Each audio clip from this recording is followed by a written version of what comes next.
dizendo, a gente já está aqui, né, na nossa segunda unidade curricular do módulo de vocês. Então, lembrando que o curso de vocês, né, ele é composto.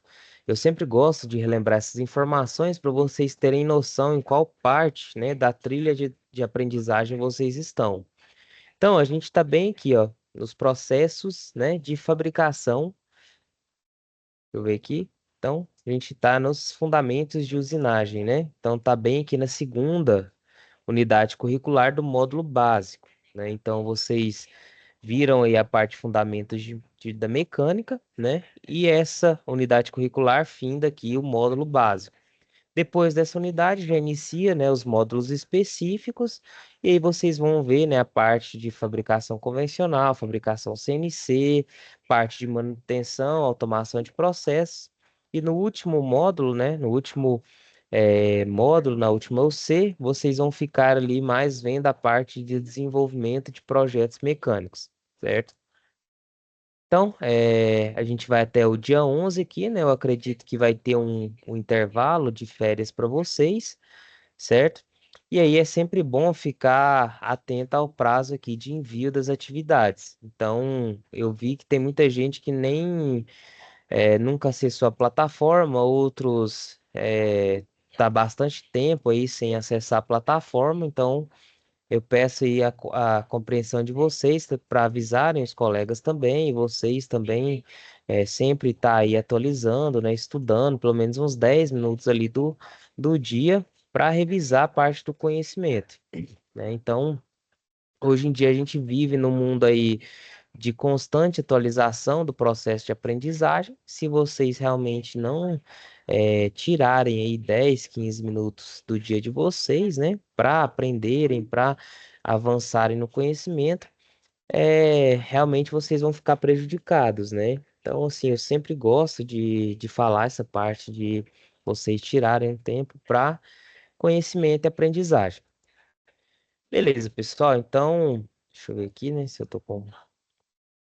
Na aula passada, a gente viu, né, mais sobre os movimentos relacionados aos processos de usinagem, né? Então, a gente viu os tipos de movimento que geram ali a parte da remoção do material. É, alguns estavam presentes comigo, outros devem ter assistido a aula online, que já está na plataforma, mas eu queria iniciar essa aula relembrando um pouco da aula passada, né? Através de alguns exercícios simples aqui, para vocês me ajudarem, né, a resolver esses exercícios, certo? Então, a gente tem aqui, né, um processo de usinagem sendo representado por essa figura, e aí ele pede para a gente completar a frase aqui abaixo, né? Então, o movimento de corte está indicado por qual desses números? Quem se arrisca? Quem está com conhecimento afiado? Número 2? Número 2? Você acha que o número 2 é o movimento de corte? Quem concorda com ele? Vou O colocar avanço, aqui. Hã? corrigindo. 2 aí é o avanço, né? 2 é o avanço? Isso. Qual que é o movimento de corte aqui, então?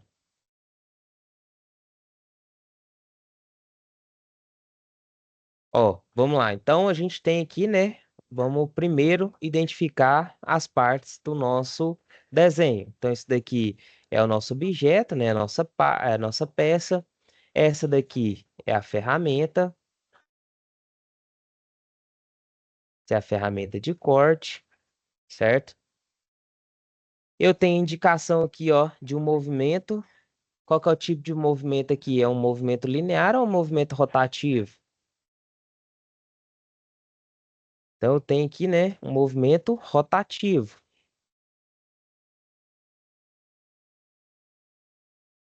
certo? Esse movimento rotativo, ele acontece em torno de um eixo aqui, certo? Então, essa peça, ela está acoplada em algum objeto aqui, né? Que a gente vai ver mais para frente o nome das peças, né? Da máquina que faz esse processo de usinagem. Então, ela está fixada em torno de um eixo que faz um movimento rotativo, certo? Então, a gente observa que o movimento que gera a cisão do nosso cavaco, ou seja, o cisalhamento, a remoção do material, é esse movimento rotativo, né? Então, o movimento, a definição do movimento de corte é justamente essa, que é o movimento que vai gerar, né, a cisão ali, o cisalhamento do nosso material, removendo aquele sobremetal em forma de cavaco, certo? Então, é ele que garante a largura, né, o comprimento ali do nosso cavaco. Então, o movimento de corte aqui está representado pela letra 1, certo? Ou seja, pelo número 1. Então, a peça está em movimento rotativo. Esse movimento rotativo gera o cisalhamento do nosso material, certo? O movimento 2, né, indicado aqui, é o movimento da nossa ferramenta de corte, que é no movimento do sentido de avanço. Então, o 2 aqui, ó, é um avanço, certo? Escrevi tudo errado aqui. Então, 2 é um movimento de avanço. Então, esse movimento de avanço que vai me definir, né, a quantidade de material removido a cada passo, a cada rotação dessa usinagem. E o nosso número 3, né? Então, esse vetor indicando aqui um sentido transversal ao nosso eixo é o nosso movimento de profundidade.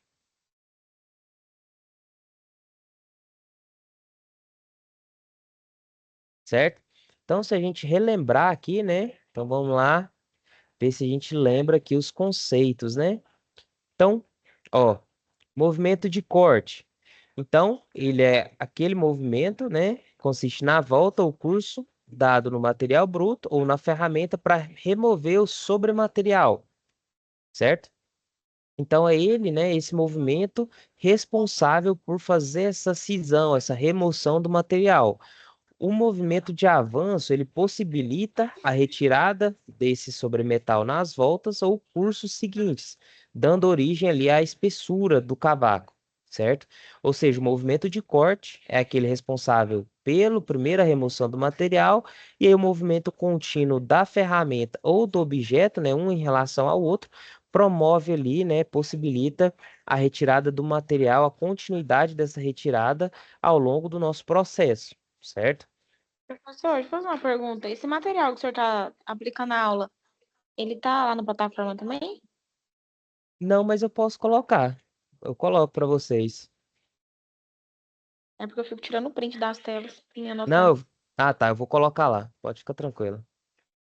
Assim que eu terminar a aula aqui, eu já dou um jeito de subir lá, tá? E aí a gente tem o movimento de profundidade, né? Ou seja, ele que vai definir, permitir essa regulagem do corte, ou seja, ele que vai definir a espessura, né? O quanto de material que eu vou tirar a cada passo, né? A cada curso da minha ferramenta, certo? Então, ele é diferente do movimento de avanço, uma vez que ele é realizado a cada passo, ou seja, no primeiro passo, né? No primeiro movimento, em cada movimento que eu regulo ou não a profundidade, certo? Beleza? Então, né, a gente já tem aqui uma outra imagem. E aí, da mesma forma, vendo os conceitos que a gente aprendeu agora, que a gente relembrou, o movimento de profundidade, nesse processo aqui de planamento, né? Qual que é, né? Qual número, qual vetor aqui indica, né? O movimento de profundidade. E aí? Então, a gente tem aqui, ó, nosso objeto. Quem falou 3? Falou, né? Alguém falou 3 aí? Estamos chutando. Mas acho que é o 3. Justamente, olha. Então, a gente tem aqui. Então, a gente tem o nosso objeto que está sendo usinado. Então, só lembrar, usinagem, a gente remove sobre metal, ou seja, remove o excesso de material, certo? Então, eu tenho o meu objeto, certo? E eu tenho aqui a nossa ferramenta de corte, ela que vai promover, né, o cisalhamento desse material, fazer a remoção desse material.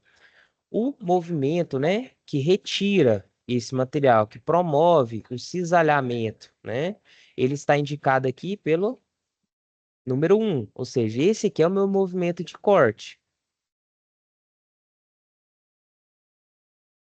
O meu movimento 2, ele vai permitir a continuidade dessa remoção. Então, movimento de corte, retira material, certo? Se eu não tivesse o movimento de avanço, certo? Ou seja, em um movimento apenas da ferramenta de corte, eu só teria, né, a remoção em um ciclo, ou seja, eu retiraria apenas um pouco de material durante um ciclo de usinagem. O movimento de avanço, ele permite a continuidade dessa remoção, né, durante o percurso de usinagem que eu quero. Então, o 2 aqui, ele é o meu movimento de avanço. E o que que vai me definir, né, o quanto de material em cada curso desse movimento, né? Ou seja, qual que é a espessura de material que eu estou removendo aqui, é o nosso número 3, certo? Que aqui é o nosso movimento de profundidade. Ou seja, se eu pego essa ferramenta de corte, né, e desço ela mais, eu vou retirar mais material. Se eu subo essa ferramenta de corte, eu vou retirar menos material, certo? E aí, só para a gente relembrar mais alguns conceitos aqui. Então, eu tenho o nosso objeto, certo? E eu tenho um eixo aqui, né, que é alinhado. Eu tenho esse eixo aqui, né, que é no sentido do nosso objeto, certo? Então, ele é um eixo, né, axial, ou seja, na direção da nossa peça. E esse movimento aqui, ó, movimento de corte, ele está acontecendo, nesse caso, no sentido transversal a esse movimento, ou seja, no sentido radial, certo? E então, vamos fazer só mais esse daqui, que aí a gente já deu para relembrar os conceitos, né? E aí ele pede para a gente, através dessa imagem que é ao lado, assinalar, né, com um X a alternativa correta. E aí ele pergunta, os movimentos 1, 2 e 3 correspondem a qual sequência, né? A quais sequências de movimento? Então, vamos lá comigo. O número 1 aqui indica qual tipo de movimento? Seria o avanço, professor? Isso, esse é o movimento de avanço. Então, aqui, quem que retira material, né? Qual movimento aqui, que nesse caso está sendo, né, um processo de fresamento da nossa ferramenta de corte, certo? Então, esse movimento rotativo, ele vai retirando o cavaco aqui, certo? Então, em uma rotação, em um giro dessa ferramenta, ele retira uma quantidade de material. Se eu não tiver esse movimento de avanço, né, da ferramenta, o movimento ele para aqui, ou seja, eu retiro o material, a minha ferramenta continua girando e não está retirando material, certo? Então, o movimento de avanço ele serve justamente para dar continuidade a esse processo de remoção de material, certo?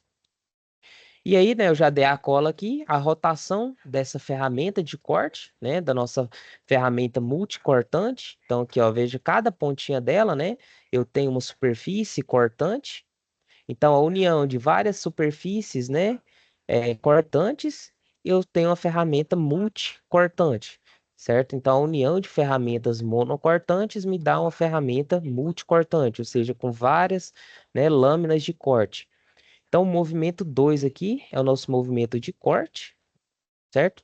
E o 3 aqui, né, é realmente o movimento, né, que quando eu abaixar ou subir essa ferramenta, eu vou determinar, né, a profundidade, ou seja, a quantidade de material removido em cada giro dessa ferramenta. Então, o 3 é a nossa ferramenta o nosso movimento de profundidade. Então, a sequência seria corte, avanço e profundidade.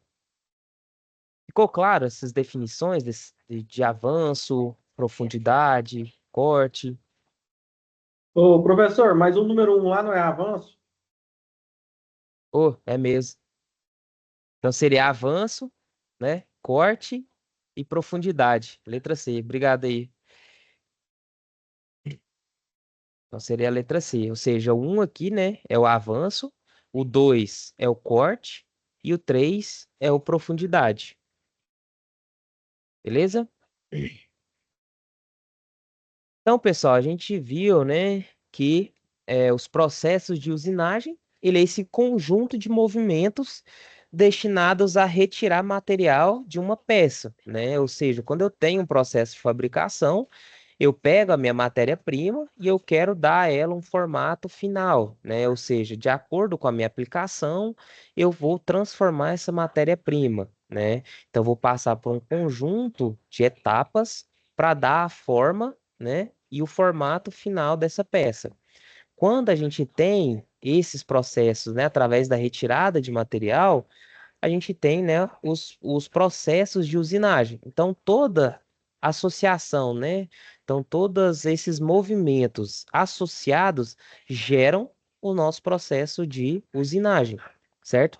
Então, esses processos mecânicos, né, de usinagem, ele tem a finalidade de conferir a forma, a dimensão e o acabamento superficial da nossa peça, certo? E esses processos, eles são normalizados, né? Ou seja, eu tenho uma norma que rege esses processos de usinagem, certo? Então, eles são normalizados e são padronizados por uma norma brasileira, né? Que é a NBR 6175. Então, por meio dessa norma, eh, a gente tem uma padronização de classificação dos processos de usinagem e dos nomes dados a esses processos. Ou seja, é uma forma, né, que a gente tem de que o processo que eu faço aqui seja o mesmo feito, né, em qualquer local do mundo. Então, por isso que a gente tem os processos, né, de padronização. Dessa forma, a gente facilita, né, a comunicação e o intercâmbio de ferramentas, certo? E de peças. Então, a gente vai ter ali tolerâncias dimensionais e tolerâncias geométricas, né, padronizadas, certo? Então, se eu adoto essa norma, eu estou garantindo que a minha peça, né, fabricada de acordo com aquelas tolerâncias, com a qualidade superficial que eu estou fazendo, seja, né, possa ser intercambiável com a mesma peça fabricada em qualquer local do mundo, certo? E aí a gente garante essa confiabilidade do produto, possibilita, né, o entendimento correto de manuais técnicos e outros documentos relacionados às operações de usinagem, certo? Então, essa norma, né, ela vem trazendo também para a gente informações sobre os inúmeros processos de usinagem. E esses processos, né, dentro do macro que a gente fala de usinagem, ele vai se subdividir em vários subprocessos. E essa subdivisão, ela segue, né, alguns fatores, como o formato da nossa peça, ou seja, se o formato que eu quero dar a essa peça é plano, eu vou ter um subprocesso adequado, né, para fazer esse dar a essa peça o formato plano. Se eu quero uma peça curva, eu vou ter um subprocesso característico para isso, cilíndrico e assim por diante. A exatidão dimensional também vai me dizer, né, qual o melhor subprocesso de usinagem adequado para aquela peça e a forma de acabamento superficial também. Ou seja, se eu quero um acabamento superficial com uma baixa rugosidade, eu tenho ali, né, processos de usinagem que vão fazer esse acabamento superficial. Então a gente tem, né, o primeiro, se lembrar lá da aula passada, a gente tem os primeiros movimentos que retiram, né, grande parte do material, e quando eu preciso de um acabamento superficial, eu tenho, né, processos que vão dar ali aquela rugosidade final que a gente precisa. Tanto, né, para dar a exatidão dimensional, a questão das tolerâncias, quanto do acabamento mesmo da superfície. Então, se eu tenho um acabamento superficial adequado, isso vai me facilitar até nos processos de montagem, certo? Então, a gente vai entrar agora, né, nos principais processos de usinagem. A gente vai conhecer algumas características desses processos. O primeiro processo estudado, ele é o torneamento, né? Que ele é um processo empregado para obter superfícies cilíndricas, né? Superfícies cônicas de diversos diâmetros e até superfícies planas, beleza? Então, o processo de torneamento, ele tem algumas etapas, né? Então, a nossa peça, ela é presa a uma placa do torno, quando a gente fala em placa do torno, seria justamente aqui, ó. Então, essa é a nossa ferramenta, né? Nossa ferramenta operatriz do processo de torneamento que chama torno. Então, o conjunto mecânico que faz o processo de torneamento, a gente dá o nome dele de câmbio, de torno. E esse torno, ele tem algumas partes, né? A gente, didaticamente e também durante os processos, a gente divide o torno em algumas partes. Então, a nossa peça, ela vai ser presa aqui, ó, dentro, no nosso cabeçote fixo, nessa parte que chama de placa. Então, nossa peça é fixada na placa do torno, certo? Esse cabeçote fixo aqui, ó, ele tem, né, o eixo principal do torno, ou seja, o eixo árvore, ele fica alinhado, né, com o furo da nossa placa. Então, ele realiza o movimento rotativo, né, ele que gira aqui, e aí a gente tem, né, o cabeçote móvel, que pode servir para dar um apoio para essa peça, se ela for muito grande. E aí o carro principal aqui com porta-ferramenta, que vai realizar, né, os processos de avanço, ou seja, no mesmo sentido do nosso eixo aqui, no sentido longitudinal, ou os processos também, né, de profundidade aqui, ou de avanço também no sentido radial, certo? Então a gente tem esse carro principal dotado dos movimentos nos dois eixos, tanto no eixo longitudinal da peça, que é alinhado, né? Ele é paralelo ao eixo árvore do torno, né? E ele executa também um movimento radial, ou seja, que é 90 graus em relação ao eixo principal, certo? Então a gente fixa essa peça, né? A placa do torno, certo? E aí a ferramenta ela é fixada lá no nosso carro principal, que é a parte onde tem o porta-ferramentas.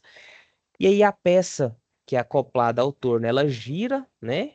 Ao redor desse eixo principal de rotação da máquina e ela desenvolve um movimento de corte, certo? Então, no torneamento, quem executa o movimento de corte, né, é o próprio objeto que está ligado ao eixo principal de rotação da máquina. Aí a ferramenta de corte, ela se desloca, né? Então a gente tem a foto aqui, né? Então a ferramenta, ela se desloca no sentido longitudinal ou transversalmente à peça, realizando um movimento de avanço, certo? E aí, a partir da combinação, né, desses movimentos de corte, de avanço e de profundidade, a gente tem, né, as superfícies planas, cilíndricas e cônicas que a gente quer, né, ter na nossa peça. Então, aqui a gente tem um torneamento de um cilindro, né, ou seja, um torneamento cilíndrico externo, onde eu vou, né, através da remoção de material, dar o diâmetro necessário aqui para o nosso eixo, né, para o nosso cilindro. Eu tenho aqui um processo de torneamento interno, então eu tenho uma peça aqui, né? Então essa peça ela está representada em corte. Então a gente vê que dentro do furo aqui eu estou removendo o material internamente ao cilindro, né? Então estou alargando esse furo aqui, certo? Na parte interna. E a gente tem a possibilidade, né, de fazer um torneamento cônico, ou seja, eu consigo dar à minha peça um formato de cone. Então eu tenho aqui, ó, esse diâmetro menor do que o diâmetro de cima. Então, dando a peça, né, realmente um formato de cone. E aí a gente tem, né, outros tipos de processo que podem ser aplicados, né, dentro do torno, né? Então a gente tem o sangramento radial, ou seja, eu tenho uma peça cilíndrica, um eixo aqui, e através do meu movimento de avanço, que é radial ao eixo da nossa peça, eu faço um processo, né, de sangramento radial. Então eu começo a retirar material aqui, fazendo, né, essa abertura no meu material. A gente tem o perfilamento, né? Ou seja, eu vou dar à minha peça o formato de um perfil específico. Então, esse processo é chamado de perfilamento, né? Então, eu separei aqui um vídeo para mostrar para vocês de um. Deixa eu ver se esse daqui é o melhor. Processo de sangramento, né? Vocês estão vendo a tela aí do YouTube? Sim.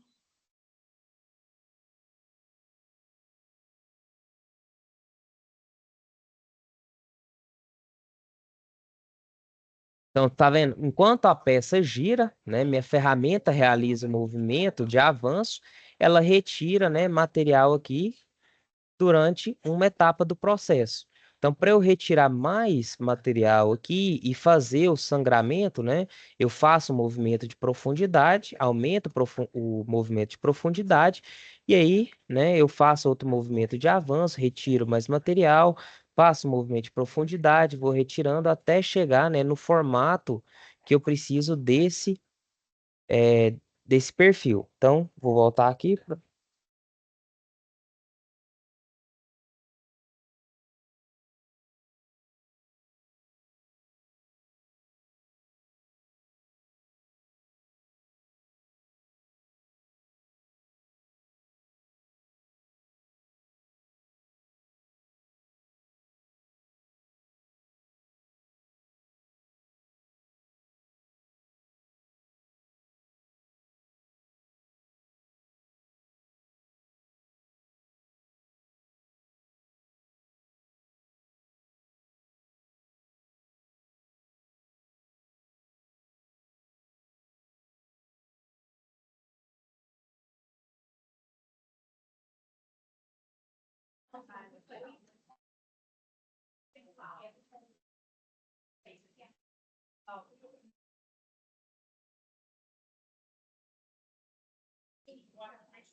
Então, esse vídeo, né, ele mostra realmente esse processo do sangramento radial, né? Então, a gente vê que a associação dos movimentos, né, de corte gera a remoção no formato que a gente deseja para a peça, certo? Então, esse é o processo de torneamento. Então, vocês têm que gravar, né, que a principal característica dele é que o objeto que está sendo usinado, que realiza o movimento de corte, né, ele é feito para a gente obter perfis, né, cilíndricos, perfis planos. Por que perfil plano, por exemplo? A gente pode imaginar, né, nossa, mas um torneamento, uma peça girando e uma ferramenta fazendo um movimento de avanço e de profundidade, como que eu vou ter uma superfície plana? É justamente aqui no faceamento, né? Então, no faceamento, eu obtenho o formato dessa face aqui, né? Plana em relação ao eixo longitudinal da peça. Então, é realmente eu consigo fazer essa face ficar plana, né? Ficar perpendicular ao eixo da peça, removendo o material aqui, certo? Então, eu consigo esses vários formatos, né, da nossa peça através do torneamento. Então, a máquina operatriz do processo de torneamento é o torno. O movimento de corte, ele é feito pelo objeto em um movimento rotativo, certo? E a nossa ferramenta que realiza o movimento de avanço. E aí a gente já entra, né, começa a ver mais agora o processo de aplanamento, né? Aplanamento. Então, ele é um processo que é utilizado já para obter superfícies planas, né? Superfícies planas, paralelas, perpendiculares e inclinadas. O aplanamento, ele é feito, né, já em uma máquina operatriz denominada de plana limadora ou plana de mesa, que é auxiliado por uma ferramenta monocortante, certo? Então, como que acontece esse processo? Então, a gente tem, né, que a superfície plana, ou seja, o aplanamento da superfície, ele é obtido por meio de movimentos retilíneos. Então, agora a gente não tem movimentos rotativos mais, ou seja, minha ferramenta e minha peça executam movimentos retilíneos, né? Alternados, que é desenvolvido aqui pela minha peça e pela ferramenta, certo? Então, a ferramenta executa o movimento de corte e a peça executa o movimento de avanço, né, na plana limadora. Ou seja, a minha ferramenta aqui, ela executa o nosso movimento de corte, certo? Retirando material aqui e o nosso objeto, o nosso material executa o movimento de avanço, né? e juntos eles fazem o processo aí de aplanamento. Então a gente pode aplicar, né, esse processo em rasgo de chaveta, ou seja, se eu tenho ali um eixo que vai ter, né, o espaço para uma chaveta, né, a gente pode fazer o rasgo dessa chaveta, aplanar ele através desse processo de aplanamento, né? É, a gente pode fazer em superfícies planas, como eu mostrei aqui em cima, superfícies de revolução, certo? E consigo fazer, né, o aplanamento de guias e ranhuras em formato T, certo? Então, como que seria isso? Então, eu trouxe aqui, né, o aplanamento em um rasgo de chaveta. Então, a gente tem, né, a nossa plana de mesa aqui, que é a máquina operatriz, o conjunto mecânico que faz o movimento. Então, ele, né, executa o movimento de corte, certo? E ele vai retirando o material aqui no nosso rasgo aqui, né, da chaveta.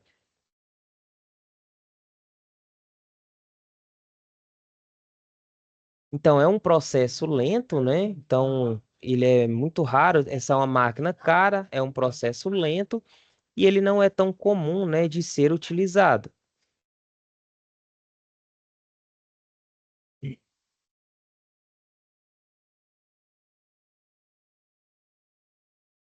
Pessoal, tá tranquilo até agora? Ver aqui. Beleza. E a gente tem o processo de furação, né? Então, o processo de furação, ele é empregado quando a gente precisa ter furos nas nossas peças, certo? Então, no processo de furação, a gente utiliza diversas máquinas operatrizes, ou seja, eu posso fazer um processo de furação no meu torno, eu posso utilizar, né, um processo de furação na minha furadeira de bancada, ou seja, a gente tem, né, a possibilidade desse processo ser aplicado em diferentes máquinas operatrizes, certo? Então, ele conta com o auxílio de uma ferramenta de corte, que é chamada de broca, né? E essa broca é uma ferramenta multicortante. A escolha da nossa broca, né, da ferramenta, depende do formato e da dimensão da peça que vai ser furada. Então, para fazer os furos, a peça, né, a nossa ferramenta, que é mais comum, desenvolve um movimento rotativo de corte, certo? E ela se desloca ao mesmo tempo, né, desenvolvendo o movimento de avanço em um sentido paralelo ao eixo da broca. Ou seja, a gente tem, né, o movimento de corte sendo executado junto com o nosso movimento de avanço, certo?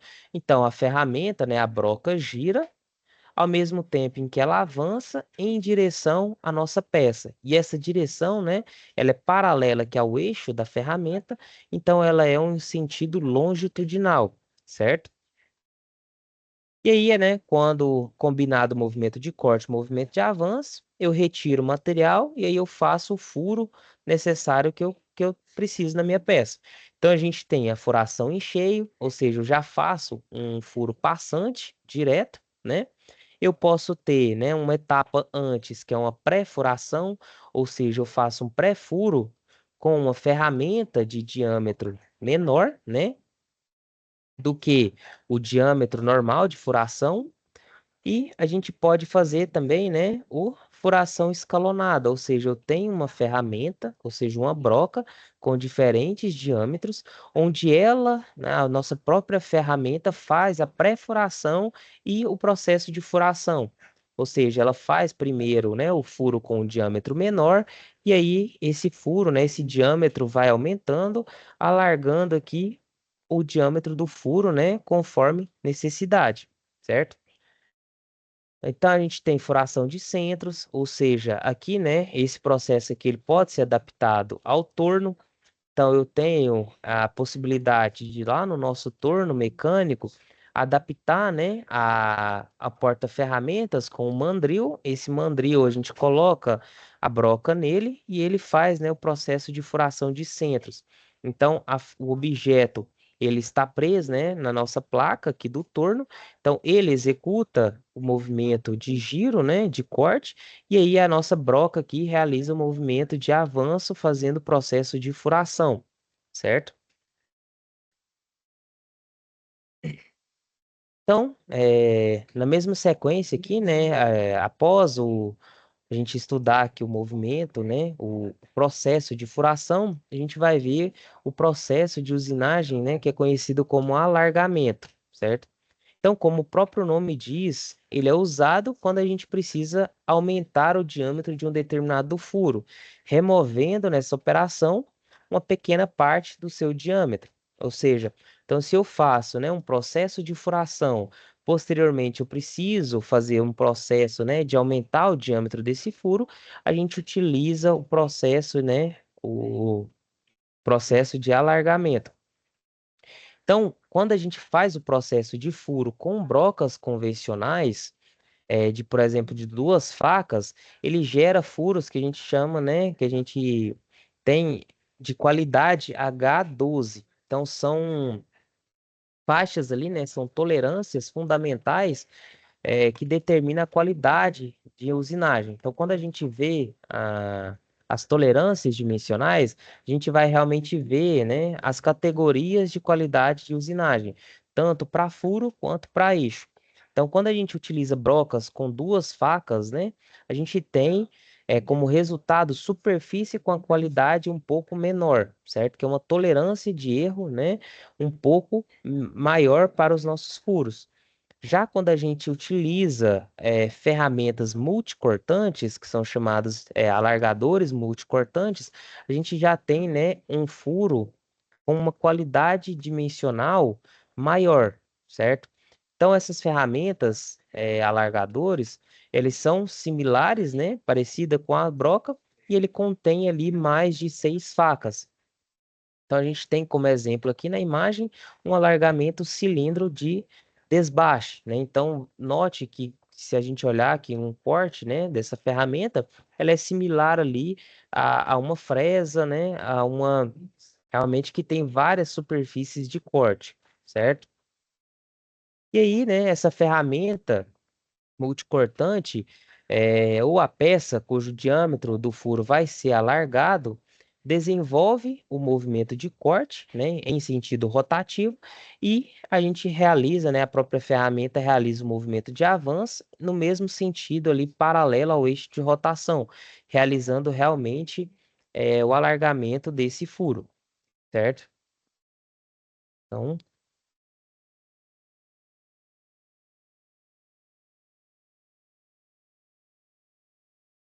aqui é um fabricante de uma peça de alargamento, certo? Em que ele demonstra, né, a ferramenta com várias superfícies de corte, multicortante, realizando ali o processo de alargamento do furo.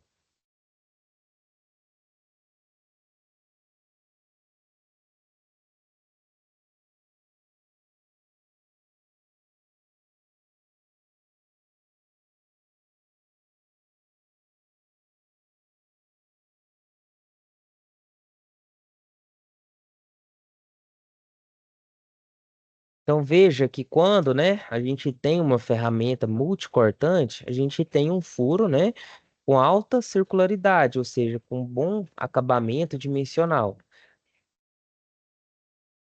E aí ele dá uma qualidade superficial, né? E no caso desse fabricante aqui, os próprios cavacos, né, eles saem através de furos dentro da própria ferramenta, que são cavacos ali extremamente pequenos.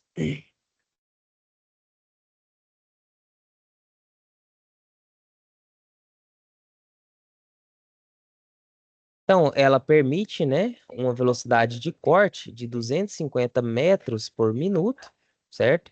E uma velocidade de avanço aqui de 1 milímetro por rotação.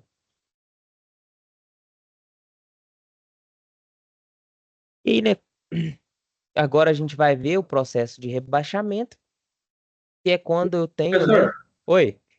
aquela ferramenta que você mostrou ali, se você, na hora de aprofundar ela lá, colocar mais que 1 milímetro lá, ela pode correr o risco de entupir? de tampar ela e não sair o cavaco? Se não tiver na Sim, velocidade correta? sim. Porque o que que acontece, né? Se a gente ultrapassa os limites, né, os parâmetros, tanto de corte quanto de avanço, a gente pode gerar, né, além de gerar um cavaco defeituoso que pode danificar a ferramenta, a gente gera uma energia mecânica muito grande, né, através desse atrito, e aí pode chegar às temperaturas acima da temperatura, por exemplo, de recozimento do material, além de eu perder o corte dessa ferramenta, né? Eu posso ter ali, né, a minha peça já não vai ter a qualidade, né, dimensional que eu preciso, certo? Deu para responder a pergunta? Sim, sim, deu certo. Beleza. E aí, pessoal, vamos ver aqui rapidinho o processo de rebaixamento, né? Então, a gente veio vendo na sequência, né, os processos de furo, de furação, né? Então, a gente viu lá realmente o processo de furação.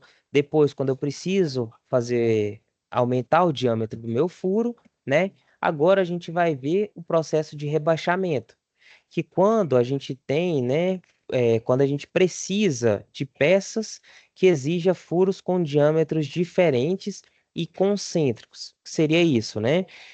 Quando aqui eu preciso, né, ter um rebaixo desse furo, por exemplo, para quando eu fizer um acoplamento, né, uma conexão dessa peça, a cabeça do meu parafuso, por exemplo, que é um elemento de junção de peças, ele fique, né, realmente alojado nesse furo aqui, né, nesse furo maior. Então, ser concêntrico é estar ter o mesmo centro, né? Então, note que esse diâmetro menor aqui, ele tem, né, o mesmo centro que esse diâmetro maior. Ou seja, eu tenho furos, né, concêntricos, com o mesmo centro, certo? Então, quando eu tenho situações em que eu precise, né, de diâmetros diferentes e concêntricos, a gente utiliza o processo de rebaixamento, certo? Então, ele consiste basicamente, né, como no processo de furação e de alargamento, ele consiste em girar a peça ou a ferramenta de corte. Em seguida, a gente realiza o movimento de avanço paralelo ao eixo de rotação, certo? E esse avanço é um avanço controlado, né, para a gente ter aqui a retirada de material somente na espessura, né, que a gente precisa. Então, a gente pode ter um rebaixamento guiado, né? Ou simplesmente um processo de rebaixamento, beleza? E a gente tem o escariado, né? Que é o mais comum da gente ver aí, que realmente a gente faz aqui uma geometria cônica para alocar ali realmente a cabeça de um parafuso. Quando a gente precisa de um acabamento, né? Ou seja, quando eu não posso ter um ressalto aqui nessa minha superfície. Deu para entender, pessoal? Vamos ver rapidinho aqui o processo de mandrelamento, que ainda dá tempo. Então, mandrelamento, né? Como o nome já dá uma dica, né, para a gente, ele vem ali do mandril, ou seja, ele é originado do nome mandril, que é o que? É um dispositivo que vai suportar, ou seja, que vai prender a nossa ferramenta, né? Que é uma ferramenta que possibilita a junção de várias, né? Vários layouts de ferramenta. Então, por isso, né? Por essa razão, ela apresenta grandes proporções. Então, por meio do mandrelamento, a gente tem superfícies de revolução, ou seja, quando eu precisar de superfícies de revolução de diferentes geometrias, né? O que que seria superfícies de revolução? Né? Seria superfícies, por exemplo, se eu tenho um eixo aqui, né? Superfície de revolução, eu tenho como característica um eixo de rotação, né? Paralelo a ele. E a geometria da minha peça, ela é formada através, né, do giro de uma superfície. Então, por exemplo, se eu quero ter um furo cilíndrico aqui. Então, através, né, dessa superfície aqui, quando eu realizar o giro dela em relação a esse eixo, ela vai me formar, né, o cilindro que eu preciso aqui. Ou seja, então isso é uma superfície de revolução, né? Ou seja, que o formato da superfície ele é feito, né, através do giro de uma área em torno de um eixo de rotação, certo? Então, quando a gente precisa de superfícies de revolução, a gente utiliza, né, as máquinas de mandrelamento, certo? Então, as ferramentas são fixadas no mandril, que pode ser uma barra, né, de comprimento relativamente grande. Então, a ferramenta monocortante ali desenvolve os movimentos de corte, ou seja, os movimentos de rotação para chegar na superfície que a gente precisa, certo? Então, a gente tem aqui. Então, tá vendo? Então, esse é um processo de mandrelamento. Ou seja, através do giro da rotação, né, eu faço um processo ali, né, uma superfície de revolução, que nesse caso aqui nosso é um cilindro, certo? Realmente um círculo aqui, certo? Ou seja, então a gente tem essa ferramenta, né, girando, fazendo a superfície de revolução, gerando a nosso objeto. E outro exemplo, né, mais claro aqui, é quando a gente tem, né,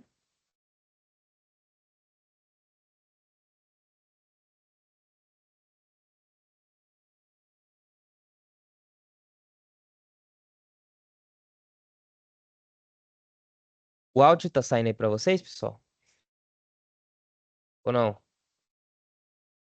Não, professor. Não? Então aqui eu vou só mostrar a parte do exemplo. Então aqui, tá vendo? A gente tem, né, o processo de fração, e aí depois a gente vai ver, né, realmente entrando no processo de mandrelamento. Então, espera, deixa eu passar mais para frente.